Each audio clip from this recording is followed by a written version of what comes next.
Isang matalim na tunog ng basag na baso ang pumunit sa nakakabinging katahimikan ng Grand Ballroom, kasabay ng panginginig ng kamay ni Bea na halos mabitawan ang kanyang maliit, ginintuang clutch. Ang lahat ng 500 bisita, kasama na si Gerald Anderson at ang kanyang kabit na si Julia Barreto, ay nakalingon sa kanya. Pero hindi sa baso ang tingin nila. Nasa kanya, na nakatayo sa tuktok ng hagdanan, suot ang isang nagliliyab na pulang gown na nagpapatingkad sa kanyang 7 buwang pagbubuntis. Nakita niya ang pagkagulat sa mukha ni Gerald, ang panginginig ng panga nito habang hawak ang braso ni Julia. Sa mga mata ni Bea, walang salita, sinabi niyang, "Alam ko ang lahat, at ngayong gabi, babayaran mo ang lahat ng kasinungalingan." Nabasag ang katahimikan sa malaking ballroom nang malakas na sumigaw ang host. "Mga binibini at Ginoo, ipinapakilala ko sa inyo ang bida ngayong gabi, si Miss Bea Alonzo." Sabay-sabay na lumingon ang 500 bisita sa malaking hagdanan sa gitna, kung saan bumababa ng may kumpiyansa ang isang marilag na figura. Suot ni Bea ang isang pulang gown na bumalot sa kanyang buntis na figura, at ang kanyang matikas na tindig ay labis na sumalungat sa maputlang mukha ni Gerald Anderson, na mula sa unang hilera ay pinagmamasdan siya habang hawak ang braso ng kanyang kasintahan, si Julia Barreto. Nagtama ang kanilang mga tingin sa isang sandali na tila walang hanggan. Sa tingin na iyon, ipinaalam ni Bea sa kanyang asawa, nang walang salita, na alam niya ang lahat. Ngunit upang maunawaan kung paano humantong sa sandaling ito ng halos banal na paghuhusga, kailangan nating balikan ang nakaraang 3 linggo. Noong panahong iyon, naniniwala pa rin si Bea na kaya niyang iligtas ang kanyang kasal, na ang mga kasinungalingan ni Gerald ay isang masamang yugto lamang na lilipas. Ang umaga ng Martes, Oktubre 10,000, ay nagsimula tulad ng anumang iba pa sa marangyang penthouse ni Gerald sa Bonifacio Global City, Taguig. Si Bea, tulad ng ginawa niya sa loob ng nakaraang 5 taon ng pag-aasawa, ay bumangon ng 5:00 ng umaga upang ihanda ang perpektong almusal na makikita ni Gerald sa mesa ng eksaktong 7:00. Ang kanyang mga paa ay lumapat sa malamig na marmol na sahig. Papunta sa banyo, iniwasan niya ang kanyang refleksyon sa salamin sa lahat ng paraan. Alam niyang makikita niya ang imahe ng isang 35 taong gulang na babae na ang mga berdeng mata ay nawalan na ng ningning. Ang pagbubuntis ng 7 buwan ay nagpaparamdam sa kanya ng pagiging lampa, ngunit pinino ni Bea ang isang walang kamaliang routine na nagpapahintulot sa kanya na ihanda ang lahat nang hindi ginigising si Gerald. Ayaw ng kanyang asawa sa ingay sa umaga, at ang pinakamaliit na paggambala sa kanyang pagtulog ay ang perpektong dahilan upang umalis ng bahay nang hindi nag-aalmusal. Sa tuwing nangyayari iyon, napupuno si Bea ng pakiramdam na muling nabigo bilang isang asawa. Habang binabati ang mga itlog upang ihanda ang egg white omelette na may spinach na labis na gusto ni Gerald, nakaramdam si Bea ng malakas na sipa sa kanyang tiyan. Ngumiti siya sa unang pagkakataon sa loob ng ilang araw at malumanay na hinaplos ang kanyang tiyan. "Kumusta? Maliit," bulong niya. "Hindi alam ni tatay na naririnig mo ang lahat ng sinasabi namin. Ito ang kanilang lihim na usapan." Ang isang ritual sa umaga kasama ang kanyang anak ay ang tanging sandali ng katapatan na pinapayagan sa bahay na iyon, kung saan ang bawat salita at bawat galaw ay kailangang kalkulahin upang hindi magulo ang mood ng amo ng bahay. Nang 6:45, narinig ni Bea ang tunog ng shower sa banyo ng master bedroom. Nagising na si Gerald. Ngayon ay mayroon siyang eksaktong 15 minuto upang ihain ang almusal. Ang kape ng Batangas ng walang asukal, ang toast ng whole wheat bread na may eksaktong ginintuang kulay na itinuturing niyang perpekto, at ang sariwang orange juice sa temperatura ng silid.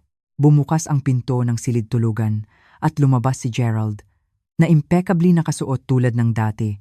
Isang custom-made na suit, ang buhok ay nakasuklay pabalik nang walang isang buhok na nakalabas, at ang kanyang French perfume ay bumaha sa espasyo. Sa kanyang edad, si Gerald Anderson ay nanatiling isang kaakit-akit na lalaki na marunong gumamit ng kanyang karisma bilang isang sandata. Ang kanyang kalkuladong ngiti at perpektong asal ay nagbukas ng maraming pinto sa kanya sa mundo ng negosyo. Ngunit alam ni Bea ang lamig na nakatago sa likod ng maskara na iyon. "Magandang umaga, mahal," sabi ni Gerald habang umuupo sa kanyang karaniwang lugar sa dulo ng mesa. Hindi niya tiningnan sa mata o tinanong kung nakatulog ba siya ng maayos.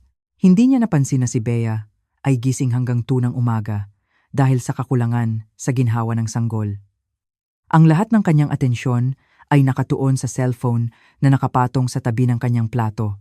Inihain ni Bea ang almusal nang may katumpakan ng isang balerina na sumayaw ng 1,000 beses. Ang omelette sa kaliwa, ang toast sa kanan, ang orange juice sa ibabaw ng plato, at ang kape sa puting porselana tasa na regalo sa kanilang kasal. "Magandang araw sa iyo," sabi niya, ngunit tulad ng dati ay walang tugon.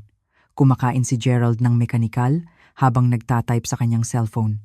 Isang ngiti ang sumilay sa kanyang mga labi, ngunit hindi ito ang ngiti ng mga unang taon ng pag-aasawa na naaalala ni Bea. May kakaiba ito, isang bagay na lihim at kasabwat na hindi nakatuon sa kanya. Nakaramdam si Bea ng pagduduwal, ngunit sinabi niya sa kanyang sarili na ito ay selos lamang na dulot ng pagbubuntis. "Mayroon bang anumang bagong balita sa kumpanya?" tanong ni Bea, nagpapanggap na walang pakialam habang naghahain ng kanyang sariling almusal. Tumingala si Gerald sa unang pagkakataon ngayong umaga, ngunit ang kanyang ekspresyon ay inis na parang naabala siya sa gitna ng isang mahalagang bagay. "Negosyo lang," tugon niya ng tuyo. Inilagay ang cellphone sa loob ng kanyang jacket. Hindi ito isang bagay na dapat mong ipag-alala. Ang kanyang malamig na tono ay parang sampal. Si Bea ay nagtapos ng business administration at nagtrabaho sa isang prestigious consulting firm bago magpakasal, ngunit palagi siyang tinatrato ni Gerald na parang hindi niya naiintindihan ang mga komplikado ng mundo ng negosyo. Ang natitirang bahagi ng almusal ay nagpatuloy ng tahimik. Mabilis na natapos si Gerald, tumayo at nagtungo sa pinto nang hindi nagpapaalam. Sinundan siya ni Bea tulad ng bawat umaga upang ibigay ang kanyang briefcase at batiin siya ng magandang araw, isang ritual na itinatag sa mga unang araw ng kanilang kasal nang sila ay nagpapanggap pa ring masaya. "Late ako mamaya," sabi ni Gerald habang inaayos ni Bea ang kanyang kurbata. Hindi siya nagtanong kung sino o saan o kung may kailangan ba siya. Si Bea, nasanay na sa madalas na pagkawala ng kanyang asawa, ay tumango ng tahimik. Sarado ang pinto ng malakas na umalingaw-ngaw sa marmol na pasilyo. Nanatili si Bea doon ng ilang minuto na hawak ang kanyang tiyan. Hindi mapakali ang sanggol, tila nararamdaman ang tensyon na pumupuno sa bahay. "Huwag kang mag-alala, aking buhay," bulong niya. "Okay lang si Mama." Ngunit ito ang parehong kasinungalingan na inuulit niya sa kanyang sarili araw-araw. Ang bahay ni Gerald ay isang obra maestra ng modernong arkitektura, karapat-dapat sa isang magazine ng disenyo.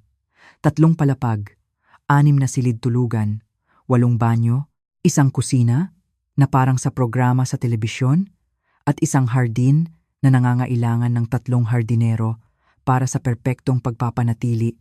Ang lahat ay walang bahid dungis sa kanyang lugar na sumasalamin sa propesyonal na tagumpay ni Gerald. Ngunit pakiramdam ni Bea ay dayuhan siya sa sarili niyang bahay, parang isang bisita na maaaring paalisin anumang oras. Pagkatapos ayusin ang kusina at ilagay ang lahat sa lugar, nagtungo si Bea sa opisina ni Gerald upang diligan ang mga halaman.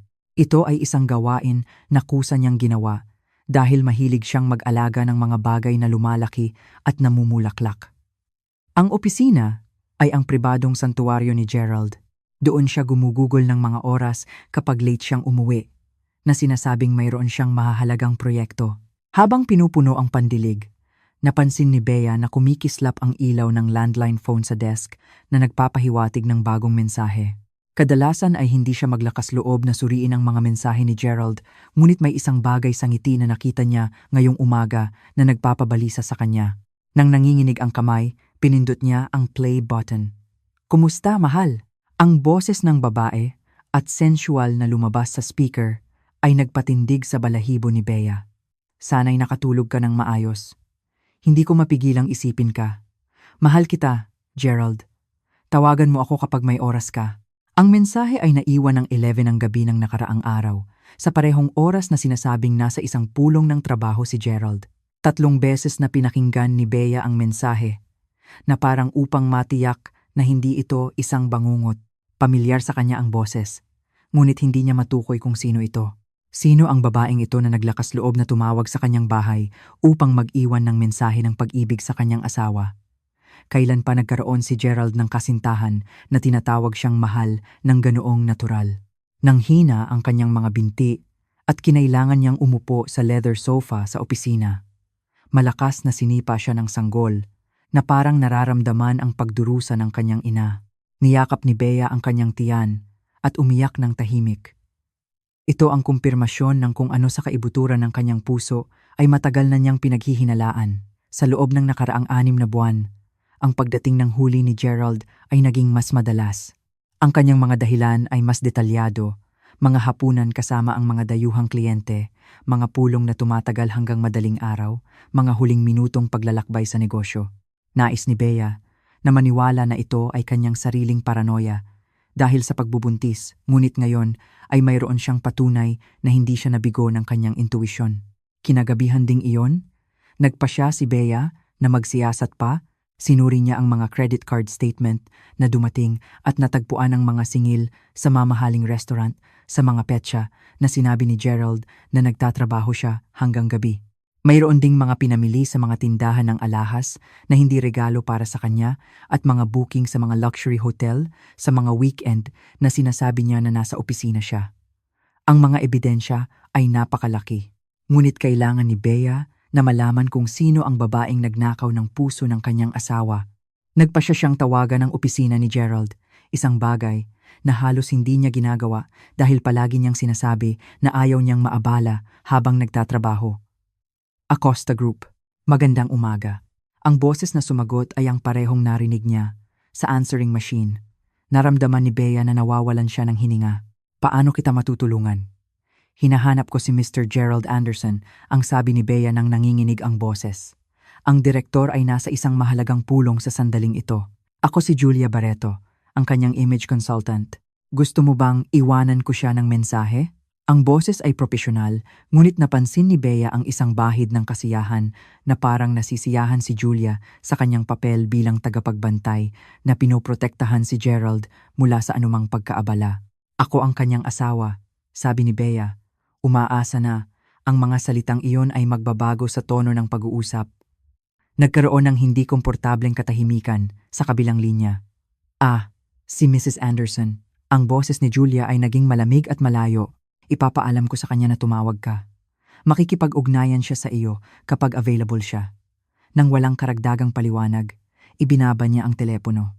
Naiwan si Bea na hawak ang telepono at sa wakas ay naunawaan ang bigat ng kanyang sitwasyon. Hindi lang may kabit ang kanyang asawa, kundi nagtatrabaho pa ang kabit na iyon sa opisina niya. Maaari siyang makasama si Gerald ng watong oras sa isang araw at, malinaw, mas may kontrol siya sa schedule ni Gerald kaysa sa kanya, ang sarili niyang asawa, si Julia Barreto. Naalala ni Bea na narinig niya ang pangalang iyon ng ilang beses sa mga tawag sa telepono ni Gerald, palagi sa isang propesyonal na konteksto. Siya ay isang batang babae, marahil mga 30 taong gulang, na sumali sa kumpanya 6 na buwan na, ang nakakaraan na may mahusay na rekomendasyon at isang master's degree sa marketing. Inilarawan siya ni Gerald bilang isang promising na empleyado, isang taong nakakaunawa sa mga bagong uso sa merkado at makakatulong na i-modernize ang imahe ng kumpanya. Ngayon ay nagkakasundo na ang lahat. Ang pagbabago sa wardrobe ni Gerald, na nagsimulang magsuot ng mas matapang na kulay na suit at mas modernong gupit, ang kanyang madalas na pagbisita sa mga uso na restaurant, na dati niyang itinuring na masyadong maingay.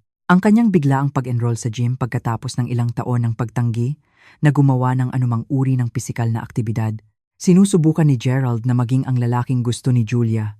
At si Bea, lalo na ngayon na nagbabago ang kanyang katawan dahil sa pagbubuntis at ang kanyang mga limitasyon sa buhay panlipunan, ay naging hadlang sa pagbabagong iyon. Nang gabing iyon, hinintay ni Bea si Gerald na umuwi. Hindi pa 1030 nang marinig niya ang ingay ng kanyang kotse sa garahe. Pumasok siya sa bahay ng tahimik, marahil umaasa na tulog ang kanyang asawa, ngunit naghihintay si Bea sa sala. Kumusta ang dinner sa trabaho? Tanong niya, sinusubukang panatilihing neutral ang tono. Bahagyang nagulat si Gerald. Maayos, mahaba, at nakakabagot tulad ng dati. Aniya, papunta sa hagdan, malinaw na sinusubukang iwasan ang pag-uusap. Sino ang kasama mo sa hapunan? Pilit ni Bea. Kasama ang marketing team, sinusuri ang diskarte para sa susunod na quarter. Ang kasinungalingan ay dumaloy mula sa kanyang mga labi nang napakadali na nanlamig ang dugo ni Bea. Nagtataka siya kung gaano karaming beses na siya nagsinungaling ng ganoong natural sa mga nakaraang buwan. Nandoon ba si Julia? Ang tanong ay lumabas bago pa man mapigilan ni Bea. Huminto si Gerald sa unang baitang. Bakit mo tinatanong si Julia? May bahid ng depensa sa kanyang boses na nagkumpirma sa lahat ng hinala ni Bea. Dahil sa kuryosidad, tumawag ako sa opisina mo ngayon at siya ang sumagot. Mukha siyang napakaprotektado sa iyo. Pinanatili ni Bea ang kanyang boses na matatag. Ngunit sa loob ay nagkakawasak siya. Napaka-professional ni Julia.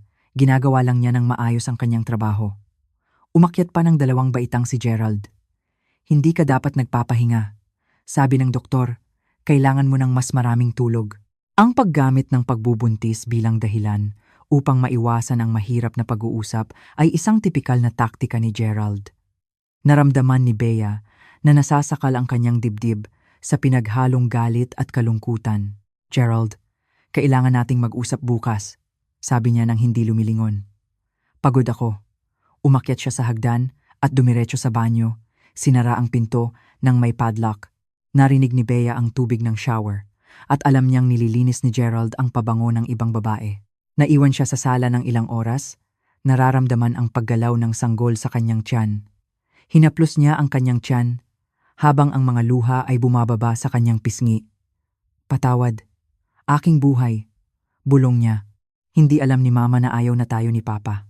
Ang mga sumunod na araw pagkatapos ng tawag sa telepono ay lumipas sa isang ulap ng kumpirmadong hinala at tahimik na sakit. Nagsimulang kumilos si Bea bilang isang detective sa kanyang sariling bahay, naghahanap ng katibayan ng isang pagtataksil na alam na niya, ngunit kailangan niyang dokumentahin ng perpekto. Bawat umaga, pagkatapos umalis si Gerald para magtrabaho, masusing sinusuri ni Bea ang kanyang mga gamit, naghahanap ng anumang bakas ni Julia Barreto. Biyernes ng umaga, habang inaayos ang aparador ni Gerald para dalhin ang mga damit sa labada, may natuklasan si Bea na tumama sa kanya na parang suntok sa tiyan. Nakatago sa likod ng kanyang mga suit, sa isang transparent na plastic cover, ay isang bagong tuxedo. Ito ay mula sa isang Italian brand na ginagamit lamang ni Gerald sa pinakamahalagang okasyon, gawa sa itim na seda na may satin na detalye, at malamang na mas mahal pa sa kinikita ng maraming pamilya sa isang buwan. Dinama ni Bea ang tela at nakita niyang mayroon pa itong tag. Isang resibo sa bulsa. Ang nagbunyag na ang petsa ng pagbili ay noong nakaraang Martes, sa parehong araw na nagsinungaling si Gerald na late at pagod siya dahil sa isang pulong sa trabaho. Katabi ng tuksedo ay isang walang bahid dungis na puting kamiseta, gintong cufflinks na hindi pa nakikita ni Bea, at itim na sapatos na kumikinang na parang salamin. Nagsimulang bumilis ang tibok ng kanyang puso nang makita niya sa drawer ng tokador ni Gerald ang isang maliit na navy blue velvet box. Sa loob ay isang handmade silk bowtie na may diskreto ngunit eleganteng burda. Ang mga inisyal na GA ay nakasalubong sa iba na hindi agad nakilala ni Bea. Nang lumapit siya upang makita ng mas malinaw ang burda, luminaw ang mga letra. GA, JB, Gerald Anderson, at Julia Barreto, na parang magkasintahan, na parang siya ang kanyang tunay na kasama. Nahulog ang bowtie mula sa kanyang nanginginig na mga kamay at lumapag sa sahig. Kinailangan ni Bea na umupo sa kama, nararamdaman na hindi na kaya ng kanyang mga binti na suportahan siya. Ang sanggol sa kanyang sinapupunan, na nakararamdam ng kanyang pagdurusa, ay nagsimulang gumalaw ng mabilis, na parang sinusubukang aliwin siya mula sa loob. Plano ni Gerald na dumalo sa isang formal na kaganapan, isang kaganapan na sapat ang kahalagahan upang bumili ng bagong suit at mag-order ng custom-made na bowtie. At wala man lang alam si Bea, sa loob ng 5 taon ng kanilang pag-aasawa, hindi pa dumalo si Gerald sa isang gala event nang wala siya. Sa 12-dosenang mga charitable gala, business dinners, at high society celebrations sa Metro Manila, sila ang perpektong mag-asawa. Ngunit ngayon ay malinaw na may iba pang plano si Gerald at ang mga planong iyon ay kinabibilangan ni Julia. Ginugol ni Bea ang natitirang bahagi ng araw sa gulat, sinusubukang iproseso ang laki ng kanyang natuklasan. Hindi lamang may kabit ang kanyang asawa, kundi plano pa niyang ipakilala ito sa publiko. Ang kahihiyan ay magiging lubos at tiyak.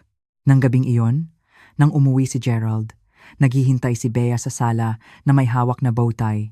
Huminto siya sa pinto at, sa isang sandali na tila walang hanggan, wala sa kanila ang nagsalita. "Ano ito?" tanong ni Bea sa huli.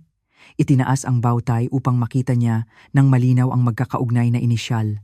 Sinara ni Gerald ang pinto sa kanyang likuran at dahan-dahang tinanggal ang kanyang jacket na parang sinusubukang magkaroon ng oras upang mag-imbento ng dahilan. "Ito ay isang bowtie?" sabi niya sa huli na may mapanlait na tono na labis na ikinagalit ni Bea. "Huwag mo akong gawing tanga, Gerald. Para saan ang bagong tuksedo? At bakit ang mga inisyal ni Julia ay binurda kasama ng iyo?" Nanginginig ang boses ni Bea sa galit at sakit. Bumuntong hininga si Gerald na parang nakikipag-usap sa isang malikot na bata. "Bea, masyado kang sensitibo dahil sa pagbubuntis. Nakakakita ka ng mga bagay na wala naman." Lumapit siya sa bar at nagbuhos ng whiskey, nakatalikod habang nagsasalita. Ang bowtie na iyan ay regalo ng kumpanya. Si Julia ang nag-coordinate ng pagbili ng ilang accessories para sa executive team. Normal lang na lumabas ang pangalan niya sa dokumentasyon. Ito ay isang kasinungalingan na napakadetalyado at malamig na nakaramdam si Bea ng pagduduwal. "Sinasabi mo ba sa akin na nagkataon lang na ang kanyang mga inisyal ay binurda kasama ng iyong sa isang bowtie na perpektong bumagay sa bagong tuksedo na binili mo noong Martes?" Tumayo siya mula sa upuan, isang pagsisikap sa kanyang pagbubuntis. "Hindi ko kailangan magpaliwanag sa iyo tungkol sa aking mga desisyon sa pananamit," tugon ni Gerald, umiinom ng whiskey. "Kung may oras ka upang suriin ang aking mga damit, bakit hindi ka mag-focus sa paghahanda para sa pagdating ng sanggol?" Ang lamig ng kanyang tugon ay parang sampal. Naramdaman ni Bea na napuno ng luha ang kanyang mga mata, ngunit tumanggi siyang umiyak sa harap niya. "Gerald, alam kong niloloko mo ako kay Julia. Narinig ko ang kanyang mensahe sa answering machine. Nakita ko ang mga credit card statement. Tigilan na ang pagsisinungaling." Sa isang sandali ay nagkaroon ng pagbabago sa ekspresyon ni Gerald. Nanghina ang kanyang panlaban at nakita ni Bea ang isang kislap ng pagkakasala sa kanyang mga mata. Ngunit ito ay isang sandali lamang bago bumalik ang maskara sa kanyang lugar. "Naglulusyon ka," sabi niya. Tinapos ang whiskey sa isang lagok. "Ginagawa kang paranoid ng pagbubuntis. Dapat kang makipag-usap sa iyong doktor tungkol sa anumang gamot para sa pagkabalisa." Lumapit si Bea sa kanya na hawak pa rin ang bowtie. "Tingnan mo ako sa mata at sabihin mo na hindi mo ako niloloko kay Julia Barreto." Tinitigan siya ni Gerald nang walang pagkisap. "Hindi kita niloloko kay Julia Barreto." Ang kasinungalingan ay lumabas mula sa kanyang mga labi ng may nakakatakot na kadalian. Napagtanto ni Bea sa sandaling iyon na ang kanyang asawa ay kayang tumingin sa kanya sa mata at magsinungaling nang walang kaunting pagsisisi. "Kung gayon, ipaliwanag mo ito." Inilabas ni Bea ang kanyang cellphone at ipinakita sa kanya ang isang larawan na natagpuan niya sa social media ng kumpanya. Ito ay isang larawan ni na Gerald at Julia sa isang corporate dinner noong nakaraang linggo. Nakayakap siya sa bewang nito at pareho silang nakangiti na parang perpektong mag-asawa. Ang caption ay nagsasabing ang aming direktor na si Gerald Anderson at ang aming magaling na image consultant na si Julia Barreto sa Strategic Partners Dinner. Tiningnan ni Gerald ang larawan nang walang reaksyon. Ito ay isang larawan sa trabaho. Napaka-professional ni Julia at alam niyang magpakita sa mga corporate event. Professional? Professional ba ang paraan ng pagtingin niya sa iyo? Professional ba ang paraan ng pagpapatong ng kanyang kamay sa iyong dibdib? Nilakihan ni Bea ang larawan upang ipakita sa kanya ang mga detalye na kanyang pinag-aaralan sa loob ng ilang araw. "Obsessed ka ba?" sabi ni Gerald habang inilalayo ang cellphone mula sa kanyang kamay. "Napakasakit nito, Bea. Kailangan mo ng tulong." Naputol ang usapan dahil sa pagtunog ng teleponong landline. Tumakbo si Bea upang sagutin. Halos umaasa na marinig ang boses ni Julia sa kabilang linya, ngunit ang boses ay kay Profesor Ana Morales, isang boses na hindi narinig ni Bea sa loob ng ilang buwan. "Bea, si Ana ito. May oras ka ba?" Ang mainit na boses ng kanyang dating propesor sa universidad ay agad na nagpatahimik sa kanya. "Propesora, anong sorpresa?" Lumayo si Bea kay Gerald, na nagsimulang umakyat ng hagdan, na tila walang interes sa tawag. "Bea, tinatawagan kita dahil may mahalaga akong kailangan sabihin sa iyo." maaari ka bang pumunta sa aking opisina bukas ng hapon? Ito ay tungkol sa isang proyekto na iniisip ko para sa iyo. Tinanggap ni Bea ang appointment nang walang paghingi ng karagdagang detalye. Kailangan niyang lumabas sa bahay na iyon, makatakas sa mga kasinungalingan ni Gerald at makipag-usap sa isang taong tratuhin siya ng may paggalang at pagmamahal. Nang gabing iyon, hindi nakatulog si Bea. Nagising siya na nakikinig sa malalim na paghinga ni Gerald, na tila walang pagsisisi na gumagambala sa kanyang pagtulog. Nang tunang madaling araw, nag-vibrate ang cellphone ni Gerald sa tabi ng kama. Tiningnan lang ito ni Bea nang hindi naglakas loob na hawakan, ngunit alam niyang ang mensahe ay mula kay Julia. Kumpirmado ang mga detalye para sa gala bukas. Mahal kita. Lalo pang nabasag ang puso ni Bea.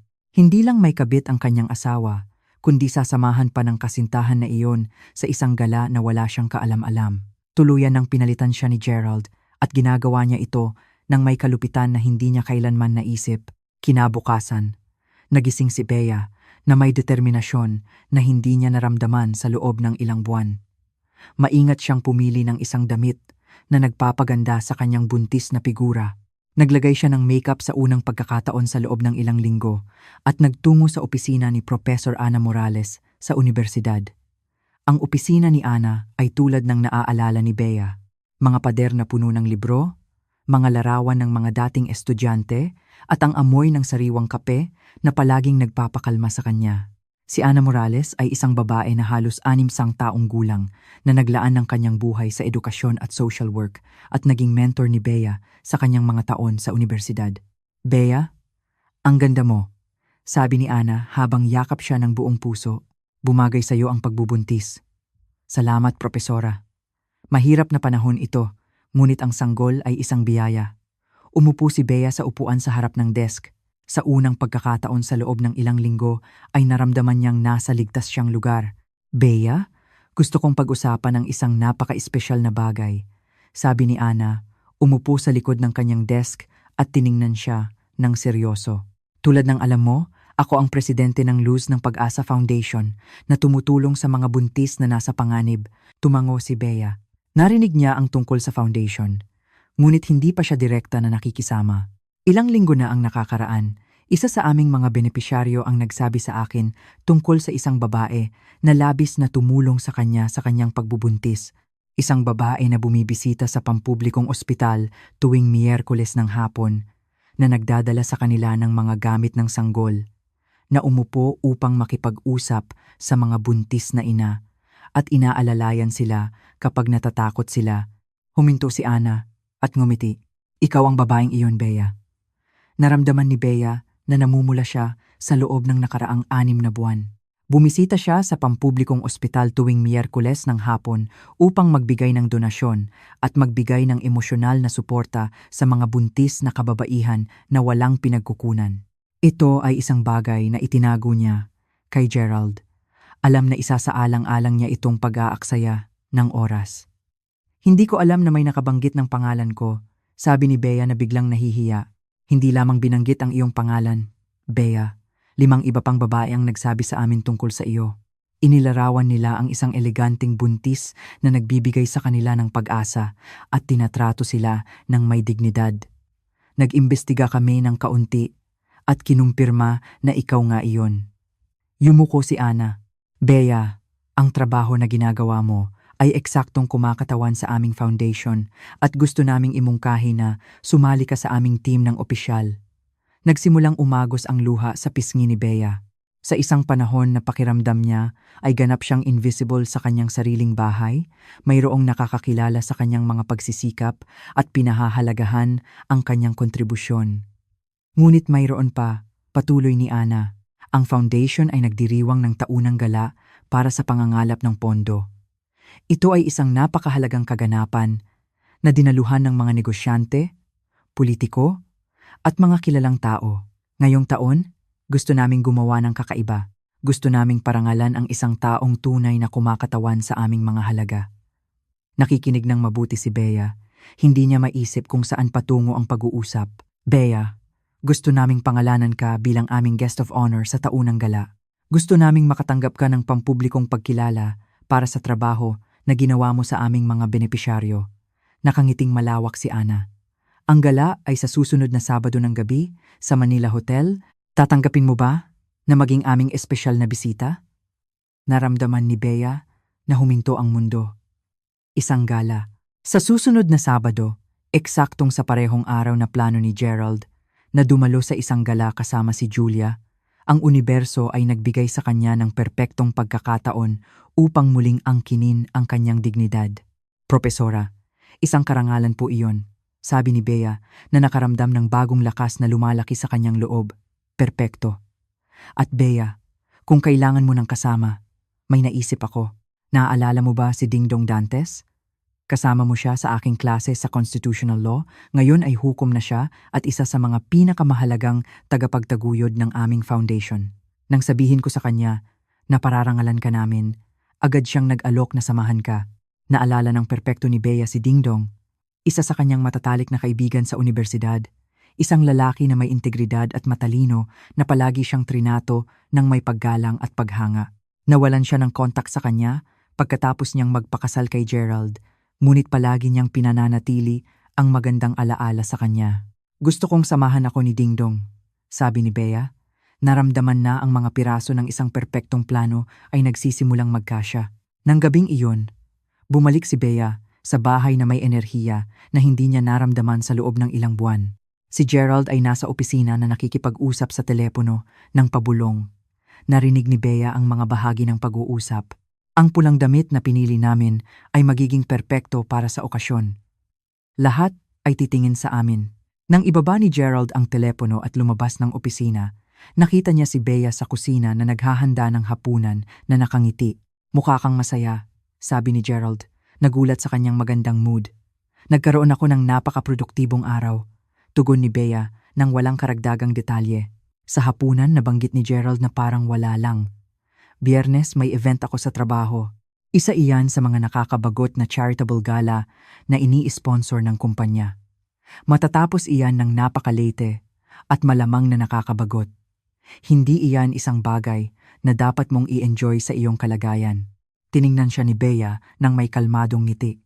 Huwag kang mag-alala sa akin. Sigurado akong may makikita akong nakakaaliw na gagawin ngayong gabi. Mukhang gumaan ang loob ni Gerald na hindi siya nagpumilit na samahan siya. Mabuti, sasama si Julia sa akin upang asikasuhin ang public relations ng kumpanya. Mahalaga na magkaroon tayo ng propesyonal na presensya sa ganitong uri ng mga kaganapan. Siyempre, sabi ni Bea habang umiinom ng tubig.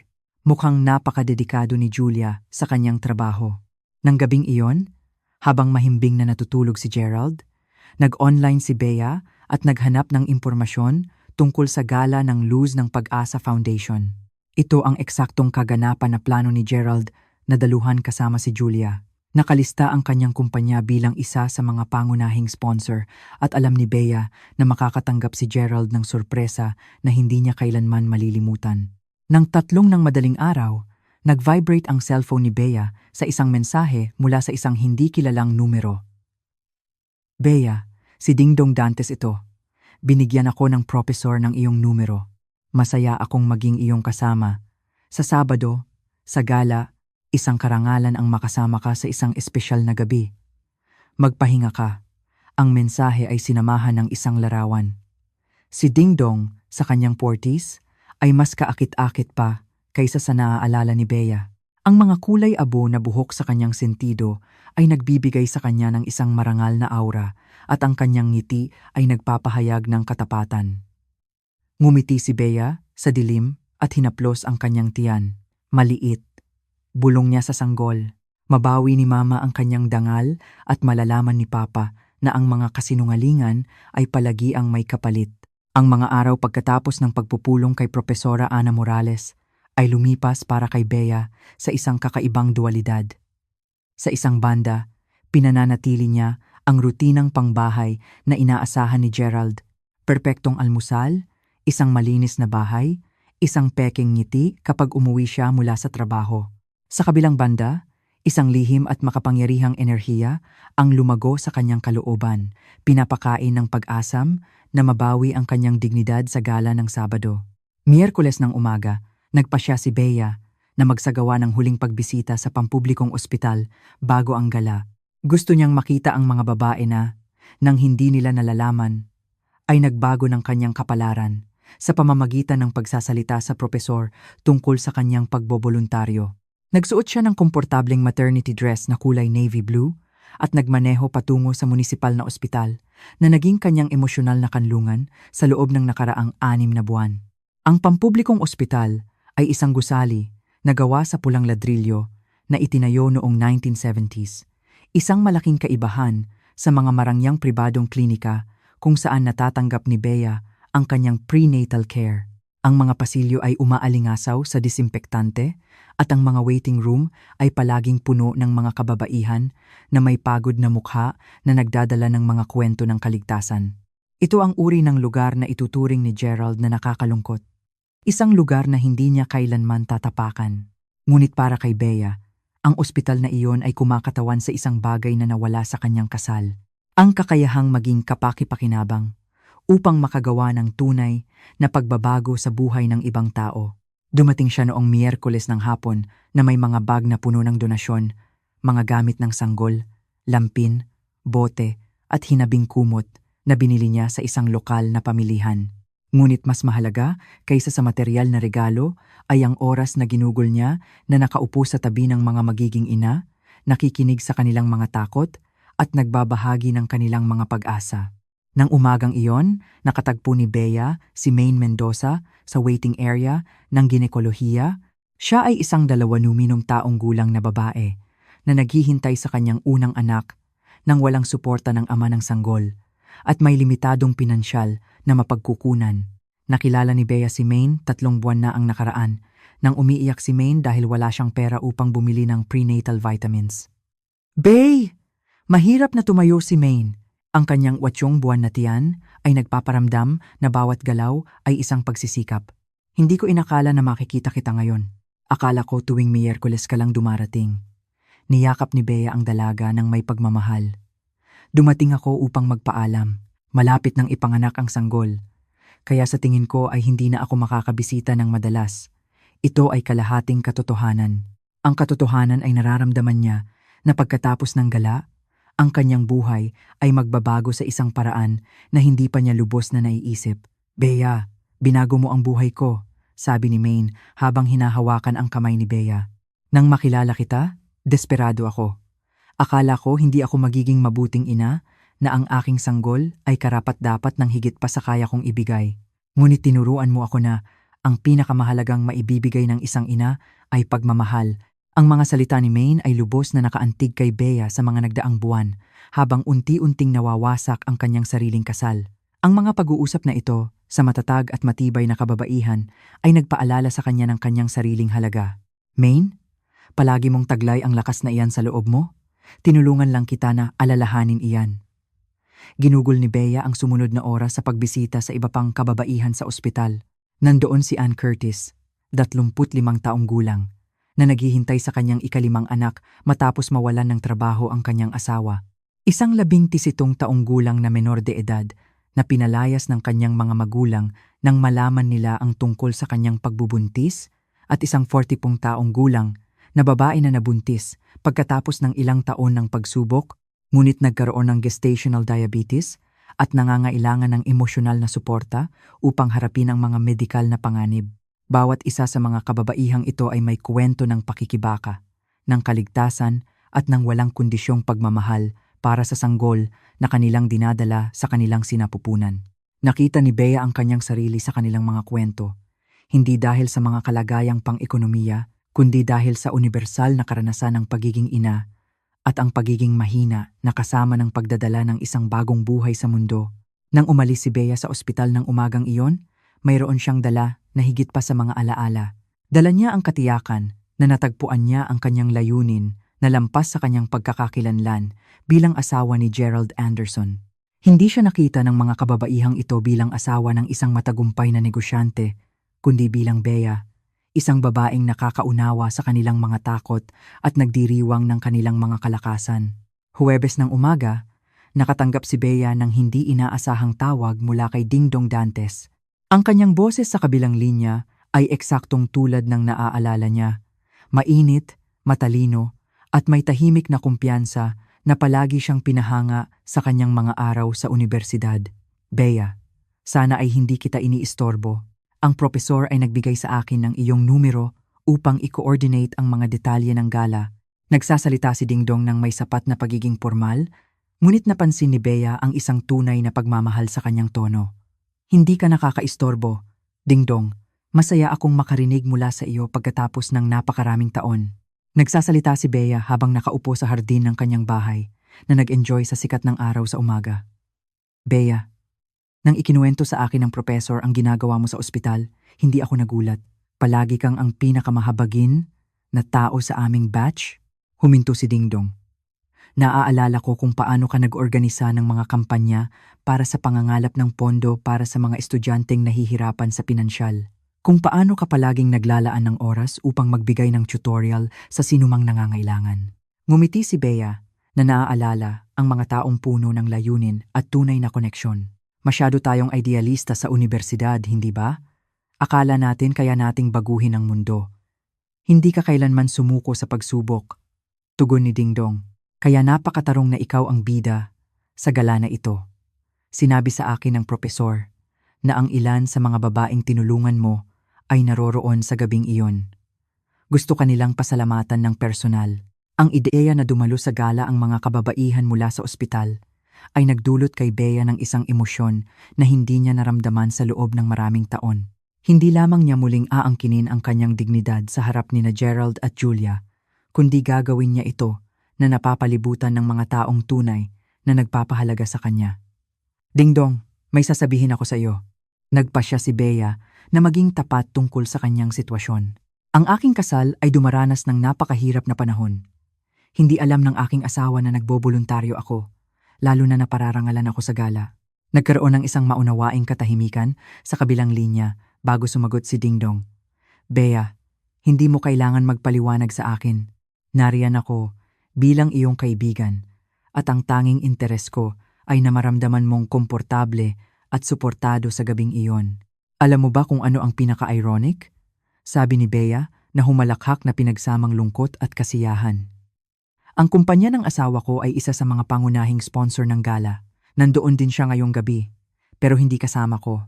Nanahimik sandali si Dingdong habang pinoproseso ang impormasyon. Bilang isang hukom, sanay siya sa pagharap sa komplikado at sensitibong sitwasyon. Bea, kung kailangan mo akong hawakan ang sitwasyon sa anumang paraan ngayong gabi, kailangan mo lang sabihin sa akin.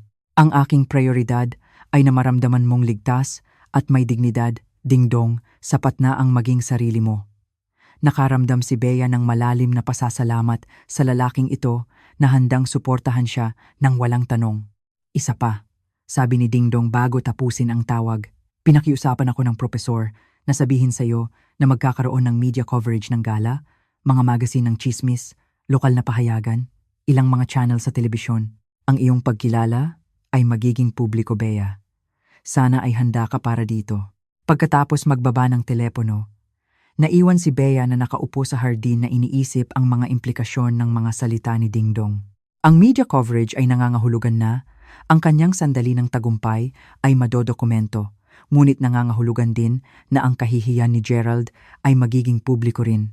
Isang bahagi ng kanya ang nakaramdam ng pagkakasala sa pag-asam nang may kagalakan sa kahihiyan ng kanyang asawa, ngunit isang mas malakas na bahagi ang alam na siya mismo ang naghanap ng sitwasyong ito sa kanyang mga kasinungalingan at pagtataksil. Biyernes ng umaga, nagpasya si Bea na kailangan niya ng isang espesyal na damit para sa gala. Wala sa kanyang mga damit sa aparador ang babagay. Ang lahat ay konektado sa mga kaganapan na dinaluhan niya kasama si Gerald sa mga okasyon kung saan ginampanan niya ang papel ng perpekto at tahimik na asawa. Para sa gabing ito, kailangan niya ng isang bagay na kakatawan sa babaeng nagiging siya. Nagmaneho siya patungo sa Gold Mile sa Bonifacio Global City kung saan dati siyang bumibili ng kanyang mga suit.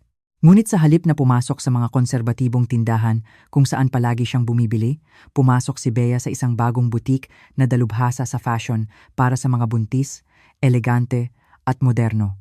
Ang may-ari ng butik, isang Pranses na babae na nagngangalang Isabel, ay agad na naunawaan ang hinahanap ni Bea nang hindi nangangailangan ng maraming paliwanag. Madam, Kailangan mo ng isang bagay na magpaparamdam sa iyo na makapangyarihan, hindi ba? Tanong ni Isabel na may mapanlinlang na ngiti. Eksakto, tugon ni Bea. Kailangan ko ng isang damit na nagsasabing, ipinagmamalaki kong maging babae, ipinagmamalaki kong maging ina, at ipinagmamalaki kong maging ako. Nawala si Isabel sa likod ng tindahan at bumalik na may dalang damit na nagpahinto sa hininga ni Bea. Ito ay isang sutla na damit na may malalim na kulay pula, isang tela na tila may sariling ilaw. Ang gupit ay elegante at sopistikado, na may diskreto ngunit kaakit-akit na leeg. 3 kapat na manggas na nagpapaganda sa kawayan ng mga braso at isang silweta na hindi nagtatago ng pagbubuntis, kundi nagdiriwang nito. Ang damit na ito ay mula sa isang Italian designer na naniniwala na ang pagiging ina ay ang pinakamakapangyarihang estado ng isang babae. Paliwanag ni Isabel habang sinusukat ni Bea ang damit. Sinasabi niya na ang isang buntis ay nagdadala ng kinabukasan sa loob ng kanyang sarili at iyan ay isang dahilan ng pagmamalaki, hindi isang bagay na itatago. Nang tingnan ni Bea ang kanyang sarili sa salamin, hindi niya nakilala ang babaeng nakatingin sa kanya. Ang babaeng ito ay nakataas ang balikat, nakataas ang baba, at may ningning sa mata na nawala sa loob ng ilang buwan. Ang pulang damit ay hindi lamang nagpapaganda sa kanyang pagbubuntis, kundi nagpapalit din sa kanya tungo sa isang mas makapangyarihang bersyon ng kanyang sarili. Perpekto ito, bulong ni Bea habang dinadama ang tela nang halos may paggalang. Ngumiti si Isabel ng may kasiyahan. Madam, ang damit na ito ay ginawa para sa iyo. Kapag nakakita ang isang babae ng tamang damit, hindi lang siya nagmumukhang iba, kundi iba rin ang nararamdaman niya. At kapag ang isang babae ay nakakaramdam ng kapangyarihan, napapansin ito ng buong mundo. Binili ni Bea ang damit kasama ang ilang katamtamang takong na nude na magbibigay sa kanya ng taas nang hindi isasakripisyo ang kaginhawaan at isang maliit na gintong clutch na perpektong bumagay sa ensemble.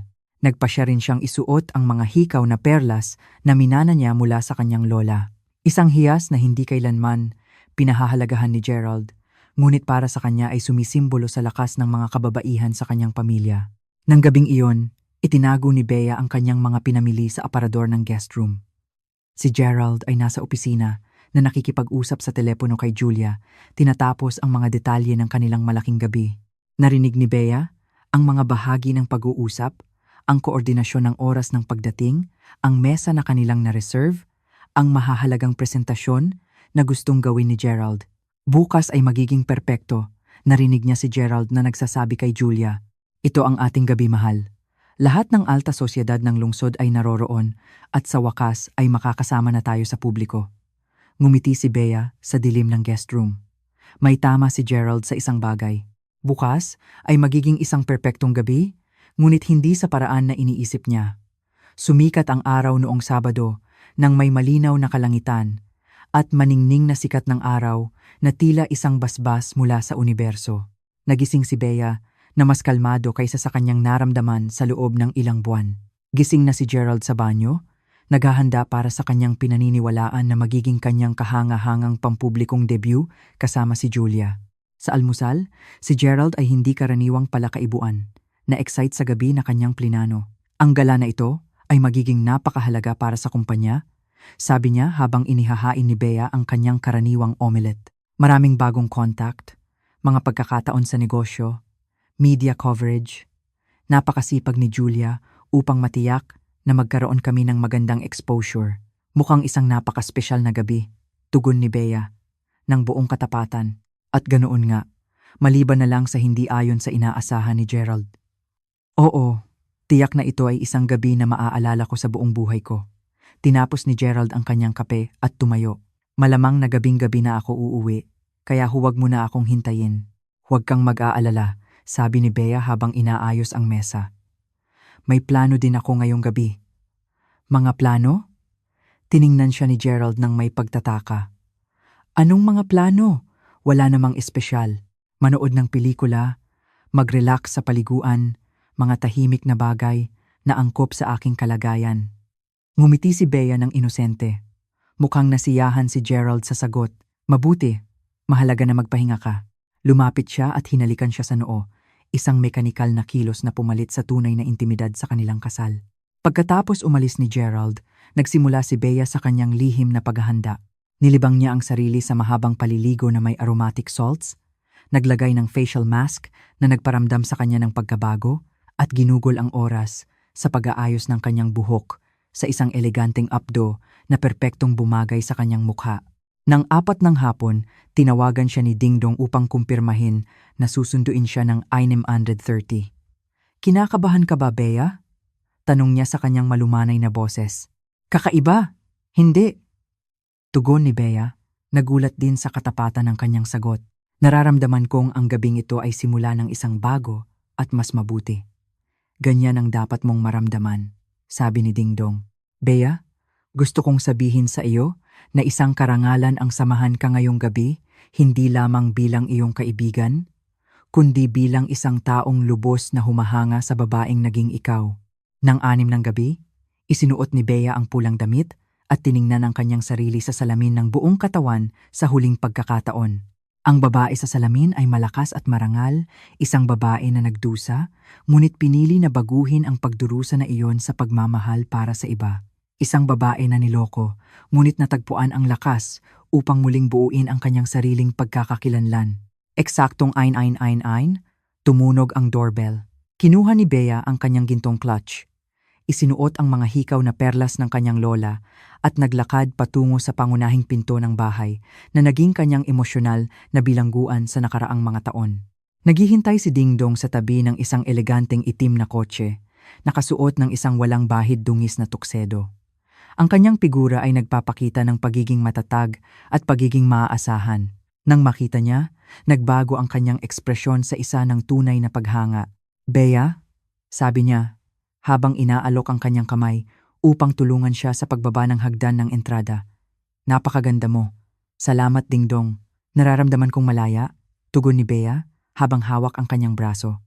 Habang papunta ang kotse sa Manila Hotel, naramdaman ni Bea na ang ilang kilometro na iyon ay hindi lang nagdadala sa kanila sa isang gala, kundi sa isang ganap na kakaibang kinabukasan. Sa loob ng ilang oras, matutuklasan ni Gerald na ang babaeng kanyang minamaliit sa loob ng maraming taon ay sa katunayan ay mas malakas, mas mahalaga, at mas iginagalang kaysa sa kanyang naisip. "Handa na?" tanong ni Dingdong habang papalapit sila sa hotel. Ngumiti si Bea na hinahaplos ang sanggol na gumagalaw sa kanyang tiyan na parang puno ng pag-asam. Higit pa sa handa. Ang Manila Hotel ay nakatayo ng maringal laban sa kalangitan ng lungsod sa gabi. Ang mga bintana nito ay kumikinang na parang mga diamante sa dilim. Ang mga flash ng mga photographer ay sumasabog ng paulit-ulit sa pasukan, kung saan isang pulang carpet ang nakalatag mula sa gilid ng bangketa patungo sa salaming pinto ng lobby. Nagmamadali ang mga valet na nag-aasikaso sa pagdating ng mga luho na sasakyan na nagdadala sa pinakapangunahing bisita ng alta sosyedad ng Manila. Dumating si Gerald Anderson sa hotel ng 7:45 p.m. Ang kanyang itim na Mercedes-Benz na bagong hugas ay kumikinang sa ilalim ng artipisyal na ilaw. Sa upuan ng co-pilot, si Julia Barreto ay huling minute na nag-aayos ng kanyang makeup, inaayos ang neckline ng isang navy blue dress na partikular niyang pinili upang bumagay sa mga corporate colors ng Acosta Group. Nakaapdo ang buhok niya sa isang sopistikadong monyo at may suot na alahas na inupahan sa isang luxury boutique na perpektong nagkumpleto sa imahe ng perpektong kasama ng isang matagumpay na negosyante. "Handa na para sa ating malaking gabi?" tanong ni Gerald habang pinipisil ang kamay ni Julia bago lumabas ng kotse. Ang kanyang ngiti ay ng isang lalaking naniniwala na siya ay ganap na kontrolado ang kanyang kapalaran. Isang lalaking nag-iisip na perpektong naisakatuparan niya ang transition mula sa isang buntis na asawa sa bahay patungo sa isang nakamamanghang kabit sa publiko. "Higit pa sa handa," tugon ni Julia habang ibinabalik ang pagpisil. "Ngayong gabi ay malalaman ng lahat kung gaano tayo kalakas na magkasintahan." Kumikinang ang kanyang mga mata sa ambisyon. Naiisip na ang mga larawan sa mga magazine ng chismis, ang mahahalagang contact na kanilang gagawin, ang social status na makukuha niya sa tabi ni Gerald Anderson. Pagkalabas nila ng kotse, nagsimulang sumabog ang mga flash ng kamera. Kaagad, inabisuhan ni Gerald ang ilang social journalists tungkol sa kanyang pagdalo upang matiyak na ang kanyang pagpapakita kasama si Julia ay maidodokumento ng maayos. Dahan-dahan silang naglakad sa red carpet, nag-pose para sa mga kamera. Si Gerald na may bagong tuksedo na perpektong bumagay. Si Julia na may kalkuladong ngiti na pinagsasanayan niya sa loob ng ilang linggo sa harap ng salamin. Ginang Anderson, sigaw ng isang mamamahayag mula sa isang magasin ng tsismis. Maaari mo bang sabihin sa amin kung sino ang iyong kaakit-akit na kasama ngayong gabi? Siya, si Miss Julia Barreto, ang magaling na image consultant ng aming kumpanya, tugon ni Gerald ng buong pagmamalaki. Inikot ang bewang ni Julia sa paraan na malinaw na ang kanilang relasyon ay higit pa sa propesyonal. At nasaan ang iyong asawa ngayong gabi? Tanong ng isa pang mamamahayag. Pinasalamatan ni Gerald ang kanyang ngiti, ngunit naramdaman ni Julia na bahagyang sumikip ang kanyang katawan. Ang aking asawa ay nagpapahinga sa bahay. Tulad ng alam ninyo, naghihintay kami sa aming unang anak at mas gusto niyang iwasan ang mahabang kaganapan sa panahon ng pagbubuntis. Tumango ang mga mamamahayag ng may pag-unawa, bagaman marami ang nagpalitan ng tingin na nagpapahiwatig na lubos nilang nauunawaan ang nangyayari. Sa mataas na lipunan ng Maynila, hindi bihirang dumalo ang mga makapangyarihang lalaki sa mahahalagang kaganapan kasama ang kanilang mga kasintahan, na iniiwan ang kanilang mga asawa ng tahimik sa bahay. Pumasok sina Gerald at Julia sa malaking ballroom ng hotel, na nabago sa isang tanawin ng nakakasilaw na kagandahan. Ang mga mesa ay natatakpan ng puting sutla na tela at pinalamutian ng mga centerpieces ng puting rosas at orkidyas na mas mahal pa sa buwanang suweldo ng isang pamilya. Puno ang espasyo ng 500 bisita. Lahat ay nakasuot ng kanilang pinakamagandang damit, nag-uusap sa mga grupo na nabubuo at nabubuag ayon sa sosyal at negosyong hierarchy ng lungsod. Ang pangunahing mesa na nakareserba para sa pinakamahahalagang tagapagtaguyod ng Luz ng Pag-asa Foundation ay nasa unang hilera sa harap ng entablado. Nagbayad si Gerald ng 5,500 para sa mesa na iyon, hindi lamang dahil sa status na ipinahihiwatig nito, kundi upang matiyak na siya at si Julia ay lubos na makikita ng lahat ng mga dumalo sa buong gabi. Lumapit si Gerald kay Mr. Enrique Razon, director ng isa sa mga pinakamalaking construction company sa bansa, at sa kanyang asawa. Napakasaya na makita kayo. At sino ang magandang babaeng ito? Mr. at Mrs. Razon, ipinapakilala ko sa inyo si Julia Barreto.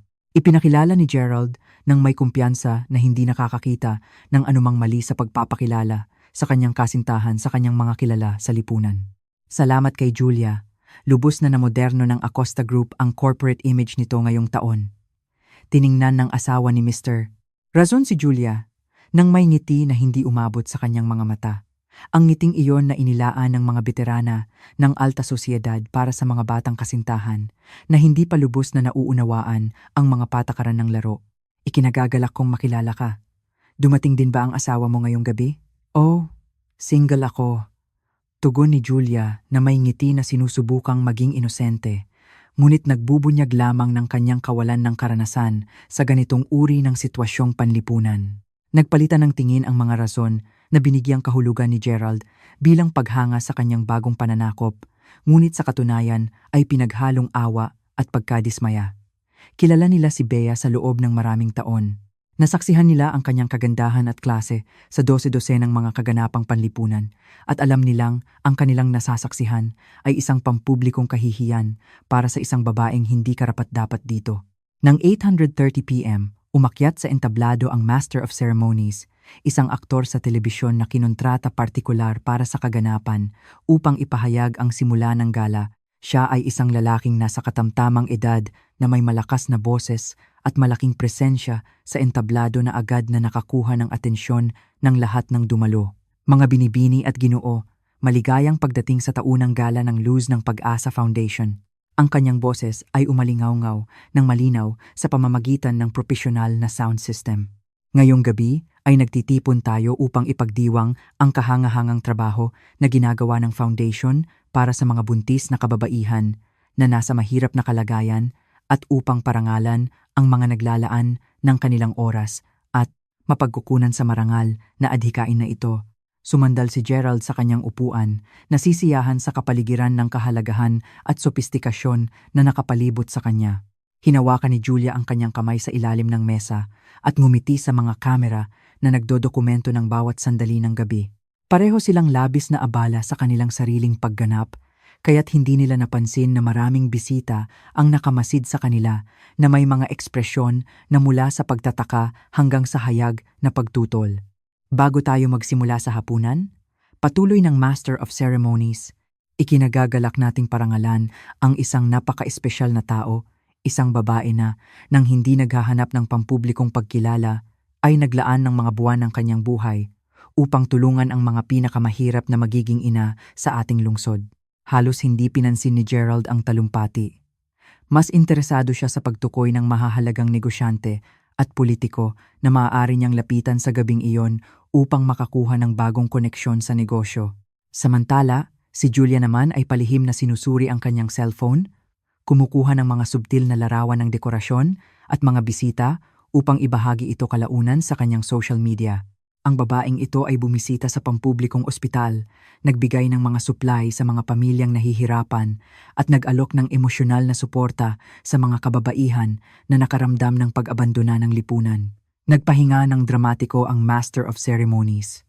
Napakatindi ng kanyang trabaho, kaya't maraming sa aming mga benepisyaryo ang partikular na humiling na parangalan namin siya ngayong gabi. Isang bulungan ng kuryosidad ang lumaganap sa bulwagan. Nagsimulang lumingon ang mga dumalo. Sinusubukang hulaan kung sino ang taong pararangalan. Sa wakas ay nagbigay pansin si Gerald. Nagtataka kung may kilala ba siyang babae. Mga binibini at Ginoo. Tumaas ang boses ng Master of Ceremonies na puno ng emosyon. Buong pagmamalaki kong ipinapakilala ang aming panauhing pandangal ngayong gabi, isang babae na ang pagmamahal at dedikasyon ay kumakatawan sa pinakamalalim na halaga ng aming foundation. Sa harap ninyong lahat, si Miss Bea Alonzo. Ang katahimikan na sumunod sa anunsyo ay napakakumpleto at biglaan na tila huminto ang mismong oras. Lumingon ang 500 bisita sa malaking hagdanan sa gitna ng bulwagan, kung saan tradisyonal na lumalabas ang panauhing pandangal. Naramdaman ni Gerald na nawala ang lahat ng dugo sa kanyang mukha. Nanginig ang kanyang mga kamay ng hindi mapigilan, at sa isang sandali ay inakala niyang nagkakaroon siya ng halusinasyon. Si Julia, bagaman hindi niya agad na unawaan ang bigat ng nangyari, ay napansin ang lubos na gulat sa mukha ni Gerald at tiningnan siya ng nalilito. "Anong nangyari?" bulong niya. Ngunit hindi makasagot si Gerald. Ganap na sarado ang kanyang lalamunan. Sa malaking hagdanan ng hotel ay lumabas si Bea na parang isang pananaw mula sa isang panaginip. Kumikinang ang kanyang pulang damit na sutla sa ilalim ng ilaw ng bulwagan. Lumilikha ng halos supernatural na epekto na nagpahinto sa hininga ng lahat ng dumalo. Ang kanyang 7 buwan na pagbubuntis, malayo sa pagpaparamdam sa kanya na mahina o marupok, ay nagpaparamdam sa kanya na makapangyarihan, maningning, na parang isang diyosa ng pagkamayabong na bumaba sa gitna ng mga tao. Sa kanyang tabi ay naglalakad si Dingdong Dantes, na may kalmadong kumpiyansa ng isang lalaki na sanay sa pag-okupa ng mga posisyon ng awtoridad at paggalang. Ang kanyang presensya sa tabi ni Bea ay hindi lamang nagbigay ng suporta, kundi nagpadala rin ng malinaw na mensahe. Ang babaeng ito ay protektado at pinahahalagahan ng mahahalagang tao. Bumaba si Bea sa bawat baitang ng may sinasadya na kagandahan, ng walang pagmamadali, na nagpapahintulot sa lahat sa bulwagan na magkaroon ng ganap na pagtingin sa kanya. Ang kanyang postura ay tuwid, ang kanyang ngiti ay payapa, at ang kanyang mga mata ay kumikinang sa isang kumpiyansa na nagmumula sa kaibuturan ng kanyang pagkatao. Hindi siya direktang tumingin sa mesa kung nasaan si Gerald, ngunit ang kanyang presensya ay pumuno sa bawat sulok ng bulwagan. Ang mga profesional na photographer na naghihintay na kumuha ng karaniwang mga larawan ng isa pang charitable gala ay agad na napansin na sila ay nasasaksihan ang isang bagay na pambihira. Nagsimulang sunod-sunod na kumislap ang mga flash na nagdodokumento ng bawat sandali ng paglitaw ni Bea, bawat detalye ng kanyang damit, bawat ekspresyon ng kanyang mukha. "Diyos ko!" bulong ng asawa ni Mr. Razon sa katabing mesa ni Gerald. "Si Bea Alonzo pala. Alam mo bang nagboboluntaryo siya?" Umiling ang kanyang asawa, nagulat din, pinagmamasdan ang eksena na nagaganap sa kanilang harapan. Sa pangunahing mesa, tuluyan nang nawalan ng kontrol si Gerald. Naging kulay abo ang kanyang mukha, na labis na sumalungat sa kanyang itim na tuksedo. Labis na nanginig ang kanyang mga kamay, kaya't kinailangan niyang itago ang mga ito sa ilalim ng mesa. Si Julia, nang makita ang reaksyon ni Gerald at sa wakas ay naikonekta ang pangalan na inihayag ng presenter, ay naunawaan ang nangyayari. Iyan ang iyong bulong ni Julia. Nanginginig ang boses sa takot. Gerald, iyan ang iyong buntis na asawa at pinararangalan sila sa isang gala habang ikaw ay nandito kasama ako. Hindi makasagot si Gerald. Hindi kayang iproseso ng kanyang utak ang lahat ng kanyang nakikita. Si Bea, ang kanyang asawa, na inakala niyang nasa bahay nanonood ng telebisyon, ay pinagdiriwang sa publiko dahil sa isang bagay na wala siyang kahit na anong ideya. Ang babaeng itinuring niyang walang saysay at nakakabagot ay pinararangalan sa harap ng elite ng lipunan ng Pilipinas. Sa wakas ay nakarating si Bea sa entablado, kung saan naghihintay si Propesora Ana Morales na nakabukas ang mga braso. Ang yakapan ng dalawang babae ay mainit at totoo, nagpapadala ng mga taon ng paggalang at pagmamahal sa isa't isa. Kinuha ni Ana ang mikropono at hinarap ang mga manonood. 6 na buwan na ang nakakaraan, nagsimula si Ana na puno ng emosyon ang boses. Isa sa aming mga benepisyaryo ang nagkwento sa kami tungkol sa isang pambihirang babae na lumitaw sa kanyang buhay sa pinakamahirap na sandali ng kanyang pagbubuntis. Nagkuwento siya tungkol sa isang tao na hindi lamang nagdala ng mga lampin at bitamina, kundi umupo sa kanyang tabi ng maraming oras, nakinig sa kanyang mga takot at tinulungan siyang makahanap ng pag-asa. Naramdaman ni Gerald na nakatingin sa kanya ang buong bulwagan, bagaman karamihan sa mga dumalo ay lubos na nakatuon sa entablado. Ang ilang tao na may alam sa kanyang sitwasyon sa pag-aasawa ay nagsimulang magbulungan na malinaw na nag-uugnay ng mga punto sa pagitan ng buntis na asawa na pinararangalan sa entablado at ng asawang nakaupo sa publiko kasama ang ibang babae. Nang magsaliksik pa kami, patuloy ni Ana, natuklasan namin na si Miss Alonzo ay bumibisita sa pampublikong ospital tuwing Miyerkules sa loob ng nakaraang 6 na buwan, tahimik na nakikipagtulungan sa mga buntis na kababaihan na walang pinagkukunan o suporta ng pamilya. Hindi siya naghanap ng pagkilala o publisidad. Gusto lang niyang tumulong.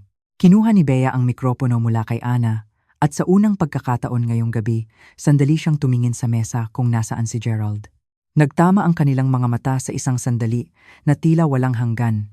At sa tingin na iyon, ipinaalam ni Bea ang lahat ng kanyang itinago sa loob ng ilang buwan. Ang kanyang sakit, ang kanyang pagkabigo, ngunit gayon din ang kanyang lakas at ang kanyang determinasyon na magpatuloy.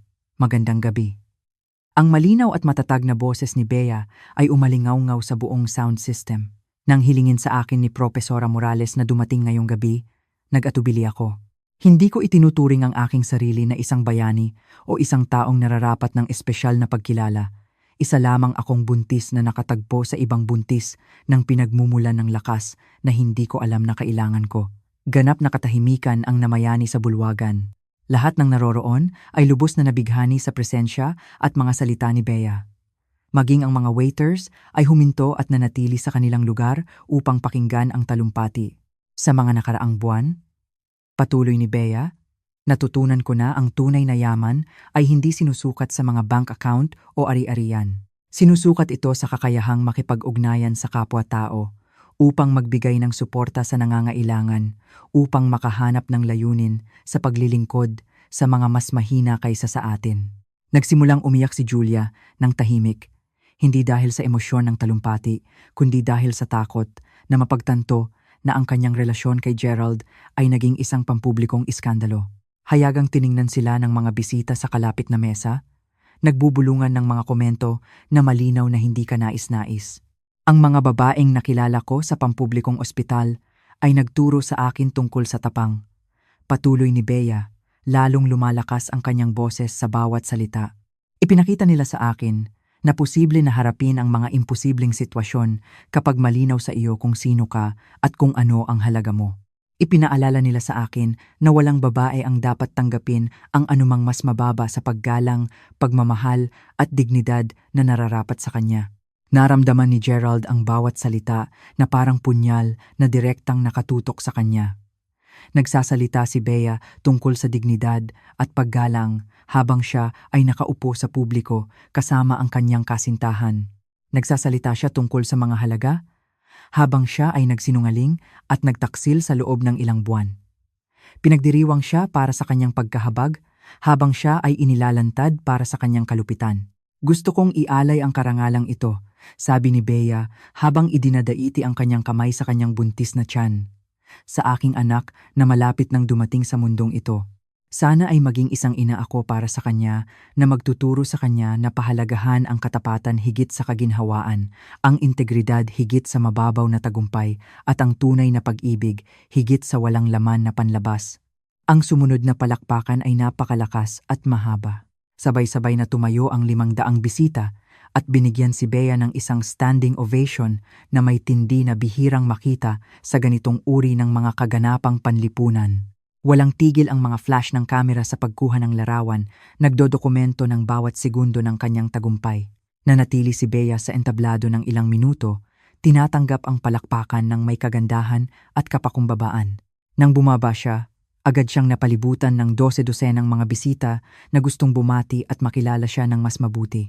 Mahahalagang negosyante, mga asawa ng politiko, mga direktor ng mga charitable organization, lahat ay gustong makipag-ugnayan sa babaeng kakapapatunayan lamang na ang tunay na lakas ay nagmumula sa personal na integridad.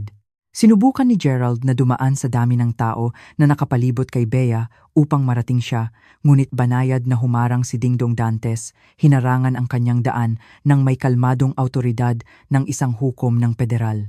Sa tingin ko, ay sapat na ang emosyon ni Miss Alonzo ngayong gabi, sabi ni Dingdong kay Gerald sa isang kalmado ngunit matatag na boses. Kailangan kong kausapin ang aking asawa, pilit ni Gerald na desperado. Ang iyong asawa ay abala sa pagtanggap ng pagkilala na nararapat sa kanya, tugon ni Dingdong. Marahil ay nararapat na igalang ang sandaling ito na kanya. Si Bea, na nakarinig ng pag-uusap, ay lumapit sa kinaroroonan ng dalawang lalaki. Sa unang pagkakataon sa loob ng maraming taon, tiningnan niya si Gerald mula sa isang posisyon ng lakas, hindi ng kahinaan. Gerald, sabi niya sa isang mahinahong boses, sana ay nasiyahan ka sa gala. Ako, syempre, nasiyahan. Bea, kailangan nating mag-usap, sabi ni Gerald. Ganap na binaliwala ang mga taong nakapaligid sa kanila, pinagmamasdan ang interaksyon ng may pagkabighani. Sa tingin ko ay wala na tayong masyadong pag-uusapan, tugon ni Bea. Hindi bababa sa ngayong gabi. Lumingon siya kay Dingdong at ngumiti. Aalis na kami. Isang perpektong gabi. Inalok ni Dingdong ang kanyang braso kay Bea at magkasama silang nagtungo sa labasan ng hotel. Sinundan sila ng mga photographer. Kinukunan ng larawan si Bea na lumalabas na kasama ang isang lalaking gumagalang at nagpapahalaga sa kanya. Isang larawan na lubos na sumalungat sa larawan nina Gerald at Julia na kinuha sa simula ng gabi. Si Julia, na nanatili sa pangunahing mesa sa buong pagharap, ay sa wakas ay lumapit kay Gerald. Kailangan nating umalis. Bulong niya nang may pagmamadali. Nakatingin sa atin ang lahat. Ito ay isang kalamidad. Tiningnan ni Gerald ang paligid ng bulwagan at napagtanto niyang tama si Julia. Pinagmamasdan sila ng mga bisita nang may pinaghalong malisyosong kuryosidad at hayagang pagtutol. Nagsimulang kumuha ng litrato ang mga photographer sa kanila, ngunit malinaw na hindi magiging kanais-nais ang mga larawang ito. Sa sumunod na mga araw, ang mga epekto ng gabing iyon ay kumalat na parang isang panlipunang lindol na nakaapekto sa lahat ng aspeto ng buhay ni Gerald. Ang mga larawan ni Bea na tumatanggap ng parangal ay lumabas sa lahat ng mga magazine at pahayagan ng lipunan ng lungsod. Pinuri ng mga headline ang kanyang altruistic na gawain at kanyang kagandahan, na implicit na inihambing ito sa imahe nina Gerald at Julia. Ang kanilang mga larawan ay inilathala din, ngunit sa ibang konteksto, ang huwarang asawa laban sa ambisyosong kabit, ang pamagat ng isang magazine ng chismis, ang negosyanteng nagpalit ng ginto ng bato, isinulat ng isang maimpluwensyang social columnist. Ang karma ay dumating na nakasuot ng pulang damit. Ito ang headline na pinakamabilis na kumalat sa social media. Ang unang umalis sa lumulubog na barko ay si Julia.